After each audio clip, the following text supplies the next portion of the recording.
कुलधरा गांव जैसलमेर के पास स्थित राजस्थान का एक रहस्यमय और स्थापित गांव है जिसे भूतों का गांव भी कहा जाता है।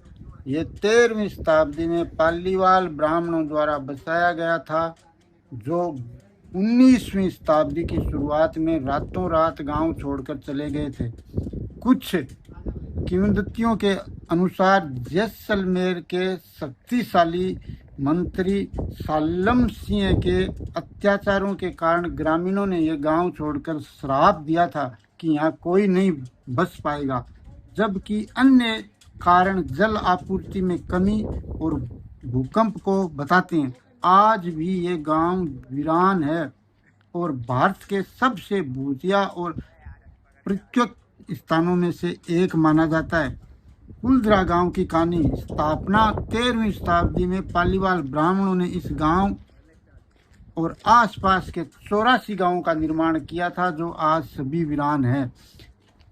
प्रारंभिक जीवन। ये एक समृद्ध गांव था जो ज्वार बाजरे की खेती करता था और कुशल कारीगरों ने इसे व्यवस्थित तरीके से बसाया था।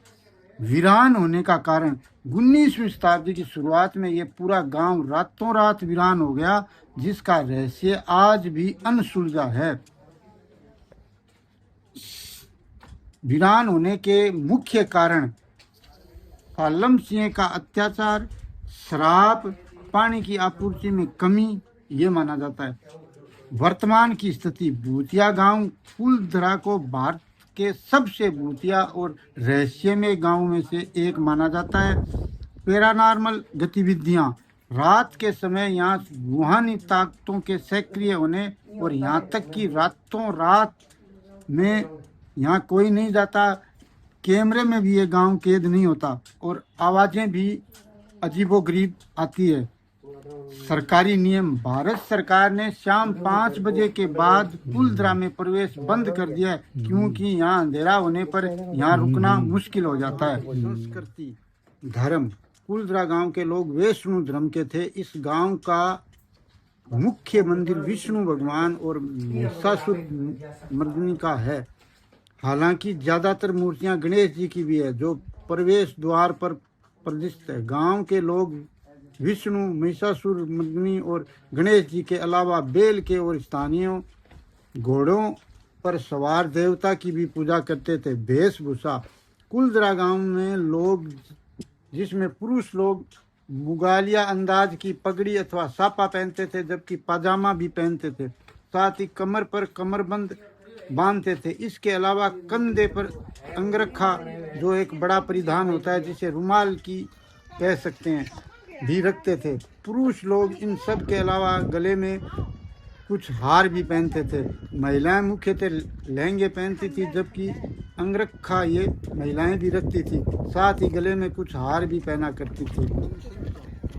अब 400 खंडहर घर देखे जा सकते हैं, जिसमें अब वर्तमान में कोई नहीं रहता, किंतु किंवदंतियों के अनुसार यहाँ भूत रहते हैं। लक्ष्मीचंद द्वारा रचित इतिहास ग्रंथ तारीख जैसलमेर 1899, जिसमें लिखा गया है कि यहाँ पालीवाल ब्राह्मण जाति के लोग रहते थे, जबकि रेजवी के मुताबिक यहाँ 16वीं से 18वीं शताब्दी में कुलधरा गांव में तकरीबन 1588 लोग रहते थे। एक ब्रिटिश अधिकारी जेम्स टाउन के अनुसार यहाँ की जनसंख्या 1815वीं ईस्वी में कुल 800 ही थी, जिसमें 200 परिवार थे। सामाजिक समूह है। यहाँ काफ़ी अन्य देवलीय अभिलेख अथवा शिलालेख हैं। ये अभिलेख पालीवाल शब्द का उल्लेख नहीं करते। ये अभिलेख यहाँ के निवासियों को ब्राह्मण बताया है। काफ़ी अभिलेख इन निवासियों को कुलधर या कुलघर जाति का बताते हैं। ऐसा प्रतीत होता है कि पालीवाल ब्राह्मणों में कुलधर एक जाति समूह था और उन्हीं के नाम पर गांव का नाम पड़ा। कुछ अभिलेख इन निवासियों के जाति और गोत्र का भी उल्लेख करते हैं। अन्य जातियां जिनका अभिलेख में उल्लेख है वे हैं हरजल, हरजूल, हरजुलनी, मुदगल, जिसूतिया, लोहारती, लहठी, लखर, सहारन, जग, कलसर और महाजलार।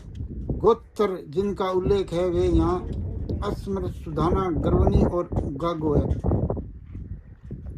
एक अभिलेख गोनाली के रूप में एक ब्राह्मण के कुल परिवार की वंशावली का उल्लेख करता है। पालीवाल ब्राह्मण के अलावा एक अभिलेख 2 सूत्रधार शिल्पकार का उल्लेख करता है जिसका नाम धनमग और सुजो गोपालना है। ये अभिलेख दर्शाते हैं ब्राह्मण निवासी ब्राह्मण समाज में ही शादी गोत्र विवाह करते थे, जबकि जातियां दूसरे गोत्र में विवाह करती थी।